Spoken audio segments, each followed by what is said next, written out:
Hey everyone, Adam here. Welcome back to Kerbal Space Program. We are venturing into the realm of unmanned probes today, and it's the first time Remote Tech 2 has really become a factor in my series here. I haven't used Remote Tech 2 that much. I have been kind of reading about it and looking into it a little bit, and I designed a communication satellite that I think will work, and a kind of fancy looking rocket, I must say, too. I'm actually happy. We got some good parts unlocked now. Of course, we got a couple probe bodies, bunch of rocket stuff, so things are getting better. Basically, I don't think we have any new scientific stuff, but we're in a pretty good position with our batteries and whatnot. And I am putting fairings on things because I like fairings. Makes it look like a real rocket, more or less. So we're going to try to get this thing into orbit, and you'll see what it looks like once it gets up there, I guess. Now, this is an unmanned vessel, and this is something I have not messed with particularly. Oh, looks like we unlocked more MechJeb stuff here, too. That's good. Custom window. Yeah, well, it's not all that useful. The RCS balancer will be useful. Maneuver planner is very useful. So, let's go ahead and I'm going to throttle maybe like halfway up-ish because of these solid rocket boosters. I think this thing's going to have a bit of thrust.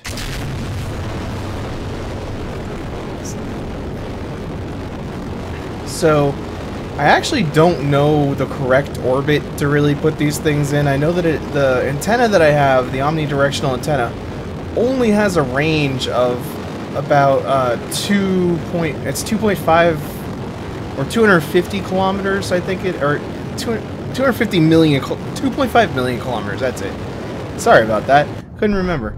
But that kind of limits my options quite a bit, so we're gonna have to give that some thought.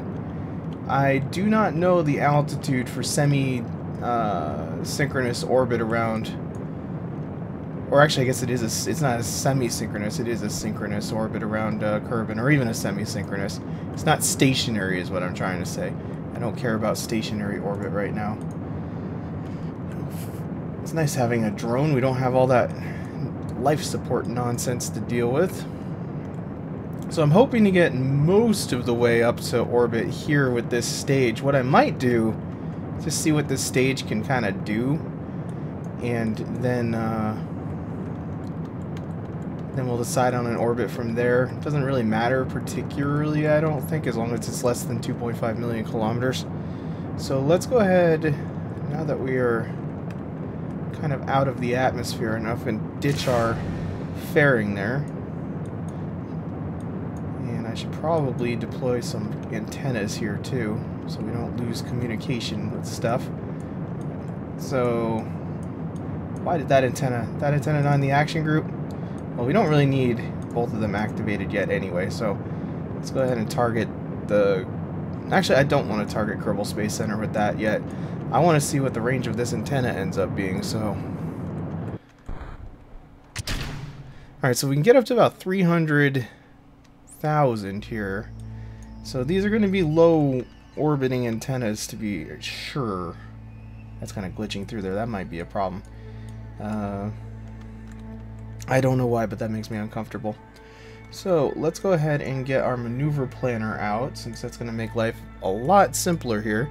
And we will have it calculate this. And it cannot execute the node, or can it?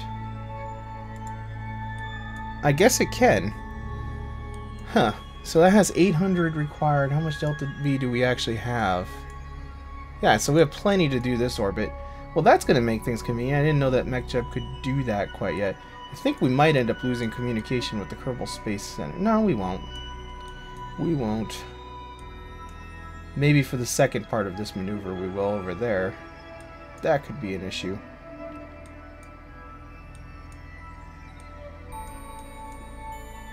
Why does it even have a second part of this? This is... I don't know what that's even telling me.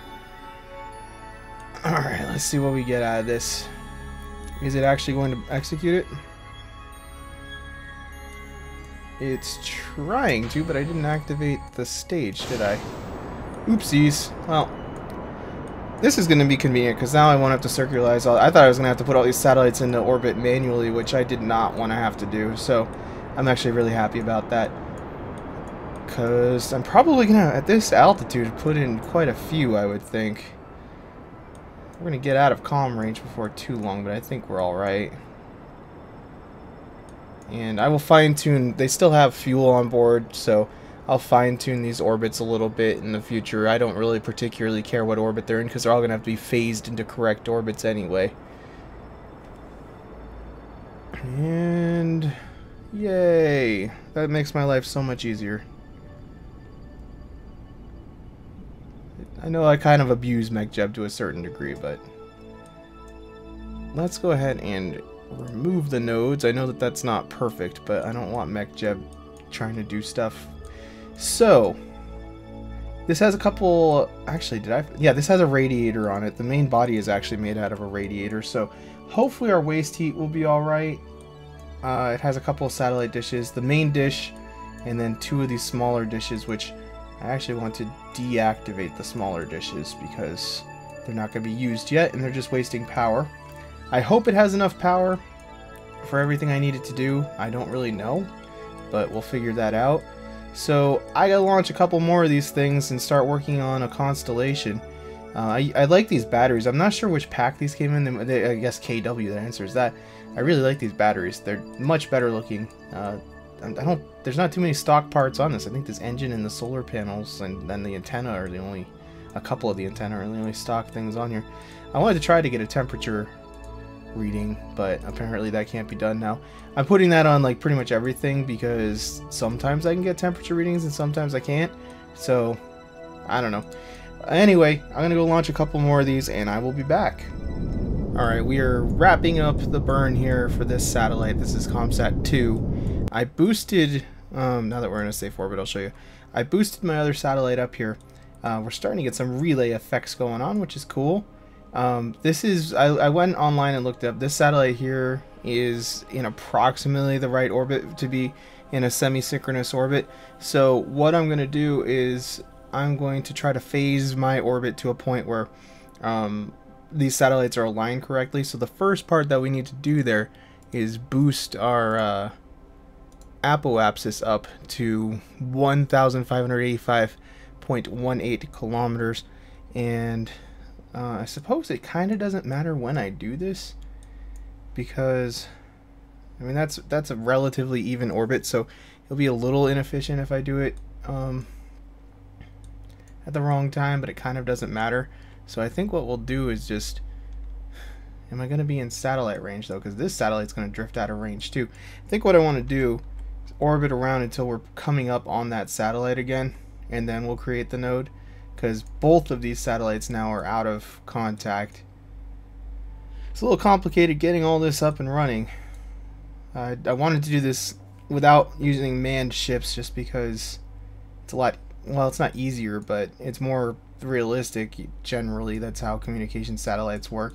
So we're going to lose contact there. It's kind of cool. Remote Tech 2 is actually, like, I liked Remote Tech 1, but this is much improved over Remote Tech 1. So we should be coming into range of the Space Center again here. So let's create that 60 seconds from now. See what that looks like. I like it. Let's go ahead and execute that. I'm definitely enjoying having my maneuvering and planner back because I don't want to be manually doing this for as many satellites as I'm probably going to need. The basic idea here is probably just to get these up and running around Kerbal. Then we're going to launch some probes at the Mun. I'm not going to bother putting satellites in orbit of the Mun yet because they'll be down on the surface. They'll be able to beam back anything that they need to, you know, so I'm not going to do that. But that will be for next time, so we should have plenty of Delta V here. Probably even to deorbit the stage. I did put this on here because I think this omnidirectional antenna will be able to communicate with the relay signal from the satellite, and hopefully I'll be able to at least get it out of the same orbit. It only has a range of like 500 kilometers or something, so it's, you know, it's not got a super great range, but hopefully it'll be good enough for what we need to do. So now We need to just... I'm sure there's math you can do and stuff to figure this out, but I'm just gonna do it how it feels right. Now it's gonna be made a little bit complicated by the fact that I can only burn when one of these satellites is in range of Kerbal Space Center, so I think it might be coming up on a pretty good position here, so I'm gonna get ready in case it is. I'm not sure if we're still gonna be in Kerbal Space Center range though. Just depends on if the planet turns fast enough. I might be pushing the edge of range here. Yeah, out of range. So let's remove that node. Node's no good. And we'll just go around again. See where we phase to this time around. Well, I think we're going to be kind of close in front. A little too close, really. Yeah, I don't like that orbit. So we are not going to utilize that orbit, I don't think. Go around again. Phasing orbits is boring. I could probably get into it like a slightly adjusted orbit here, but I don't really want to. So we would have been almost exactly 50% around the planet from them there. I'm probably not in like a mathematically perfect phasing orbit here either, because I didn't do any math, so getting too close. And so I'm just gonna be fiddling around with this until I get something I like, I guess. Alright, this I'm liking. This I think I'm liking. Because then they'll be able to see around the planet. Yeah, I think we're gonna go with this. So let's create that node. And yeah, let's execute that. This is gonna be basically out of fuel, unfortunately, this one. I don't think this one's getting deorbited. So we'll see how this looks.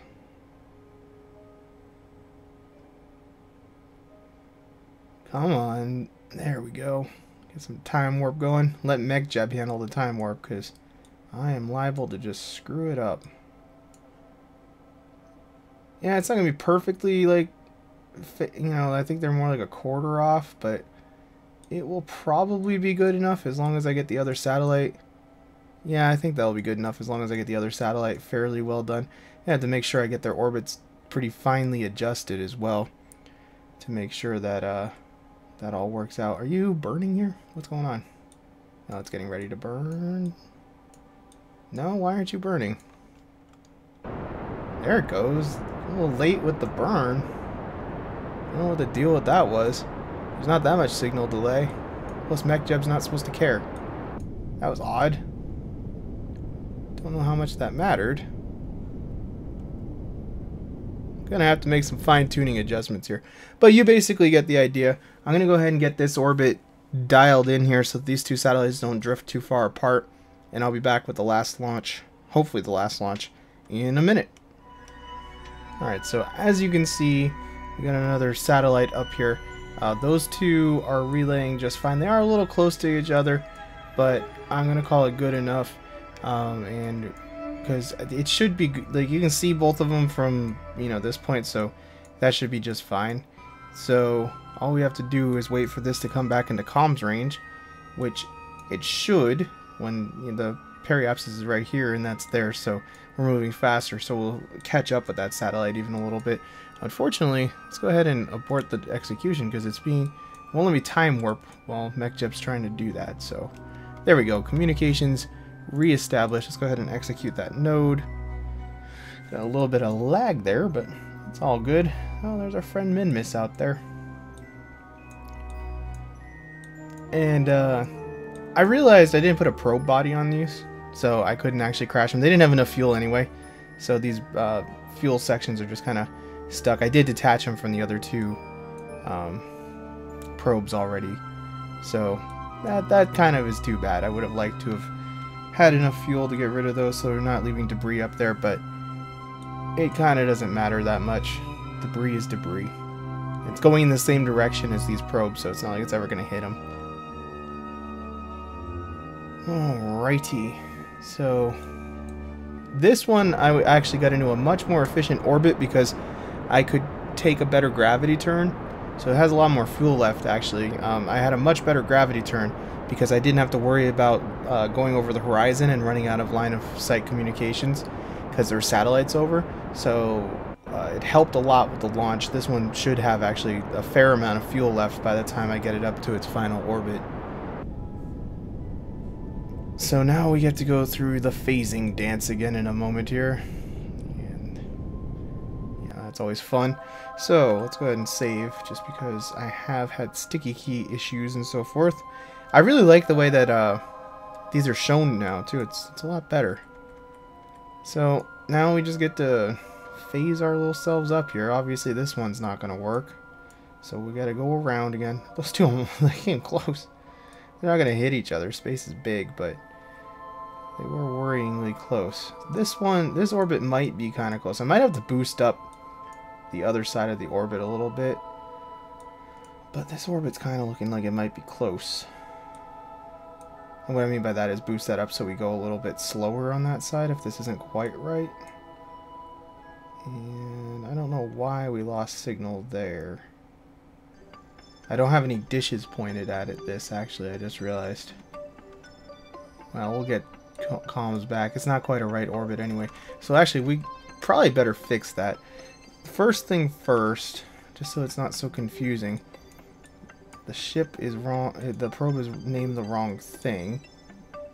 I can't even rename it while it... Really? Oh, that's funny. Well, we'll just wait until we come back into comm range again. Oh, there's comm range. It's marginal right now. Definitely marginal. Those antennas kind of suck. I don't know how much comm relaying we're really going to get done in low orbit here. It's a problem. It's a continuous problem, but at least we'll be able to get signals out to the MUN and stuff. I don't know why it's saying I don't have a signal when it was clearly showing that I did, but whatever. So, let's get this thing renamed. Kind of annoys me you can't rename stuff, because if I lose control of a probe, how am I going to reclassify it as being debris? I don't like to delete things, and I don't want it showing up on my ship list. So I am going to aim this temporarily. We'll do... I think satellite 2 is probably a better bet. Let's take a look. I don't know. We'll just aim it as satellite 2 anyway. And let's go swap over to satellite 2.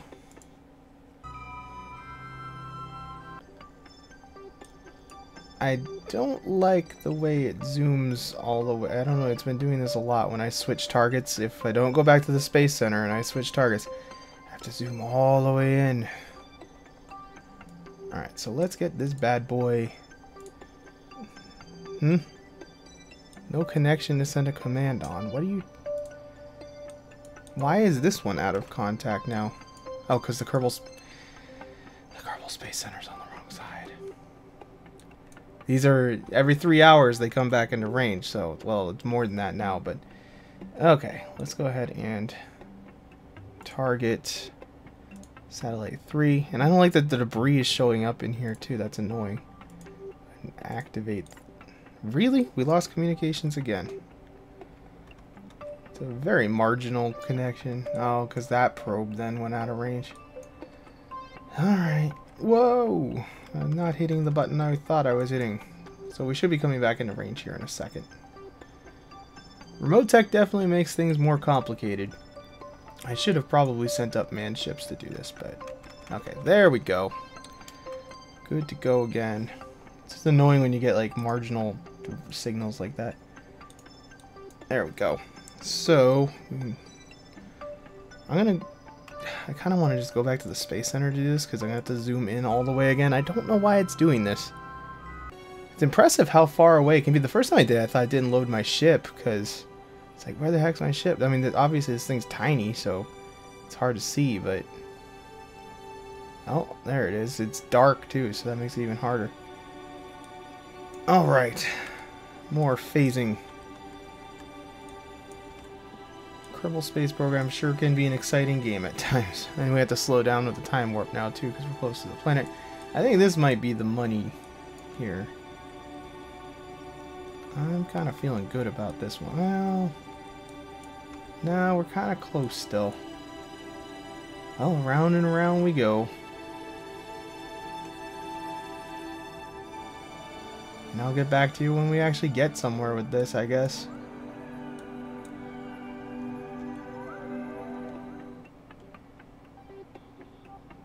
Alright, this time it actually is feeling good. Let's see how we're looking. I think it's still going to be just off. We are phasing, but not quite. I think we could do a little better. Go around twice more, probably, see how it does. Because every time I come back on this side, we're in between these two satellites. I think this time... Come on. At least we're not losing communications that often anymore. And that's crazy looking. Alright, this time I'm feeling it. Let's go ahead and get this set up just in case. And create the node. And it's not actually that important that I get the orbit exactly right when you're doing one of these things. What you want to do is get the semi-major axis correct. And I think this is going to be good enough. So let's go ahead and execute the node. And what that means is we're going for a semi-synchronous orbit, which means we do 2 orbits around Kerbal for every 1 Kerbal day. So the important thing is that our orbital period is 3 hours. Nothing else really matters. The satellites can be slightly, you know, not on the same plane, all kinds of stuff. But as long as they have the same orbital period, it will work. So that's what we're aiming for. Is as close to exactly 3 hours. Now, I don't have RCS on here or ion engines, so this is a bit of a blunt instrument to try to get it precisely good. But I can get it to like 3 or 4 seconds, and that will be good enough. I do think that the waste heat is actually building up on these satellites, which means at some point they're going to be useless probably anyway. And I'll get better antennas too, so I will probably end up upgrading these at some point. They're not serviceable because I do not have docking ports. Generally, I think I'll make these things serviceable in the future so that I could come up and dock new modules to it if I want to. I kind of like to do that. Satellites are a little small, so I don't know if I would necessarily do it with these little tiny satellites, but I usually do that with my space stations and stuff. So you can see here, we got 2 hours, 59 minutes, and 40 seconds. And so we're off by 15 seconds. So it really, like I said, it really doesn't matter how we get those seconds. So what I'm going to do here is I'm just going to point prograde.